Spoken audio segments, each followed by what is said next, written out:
यार ये मैंने मौली भतीजा है ना जनाब, मैंने लगता बड़ा प्यारा पिया है। अच्छा सोना रुमाल कसा हो मेरे भतीजे जनाब। क्या बात। आप क्या कहेंगे? नहीं, मुझे तो चाचू बहुत प्यारा लग रहा है। अच्छा आपको भी प्यारे लग रहे हैं, उनको भी आप प्यारे लग रहे हैं। ऐसे करता हूँ कि इसको किसी कर लेता हूँ।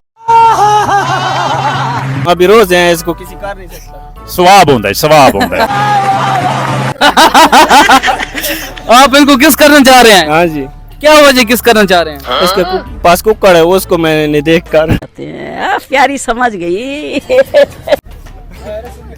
ਸਾਡੇ ਮੁਰਗੇ ਤੇ ਬੜੀ ਜਨਾਬ ਉਹਨਾਂ ਤਨਕੀਦ ਕੀਤੀ ਹੈ। ਹੁਣੇ ਮੇਰੇ ਭਤਰੀਜੇ ਬੜੀ ਤਨਕੀਦ ਕੀਤੀ ਹੈ ਮੰਡੀ ਦੇ ਵਿੱਚ। ਅੱਛਾ। ਮੈਨੂੰ ਬੜਾ ਪਿਆਰਾ ਲੱਗਾ ਇਹ ਆਪਣਾ ਮੇਰਾ ਭਤਰੀਜਾ। ਉਹ ਆਦੇ ਕਿ ਤੁਹਾਡੇ ਕੋਲ ਮੁਰਗਾ ਹੈ, ਇਹਦੇ ਪਿੱਛੇ ਮੈਂ ਤੁਹਾਡੀ ਕਿਸ ਕਰਨਾ ਚਾਹਨਾ, ਯਾਨੀ ਕਿ ਉਹ ਕਰਨਾ ਚਾਹੁੰਦਾ ਨਾ ਜਨਾਬ। ਇਹਦਾ ਮਤਲਬ ਹੈ ਮੁਰਗੇ ਦੀ ਵਜ੍ਹਾ ਤੂੰ ਕਿਸ ਕਰਿੰਦੇ ਪੈਨ ਤਾਂ ਬੜੀ ਗੱਲ ਹੈ ਜਨਾਬ ਉਹਨਾਂ ਦੇ ਨਾ ਜਾ। ਮੁਰਗੇ ਦੀ ਵਜ੍ਹਾ ਤੂੰ ਕਰੇ ਨਹੀਂ ਪਿਓ ਕਿ ਨਹੀਂ ਤੁਹਾਨੂੰ ਪਸੰਦ ਆਂਦੇ ਪੈਣ। ਚਾਚੇ ਤੇ ਕੰਮ ਦੇ ਨੇ, ਕੁੱਕੜ ਕੰਮ ਦੇ, ਹੋਰ ਤਾਂ ਕੁਛ ਨਹੀਂ ਨੇ।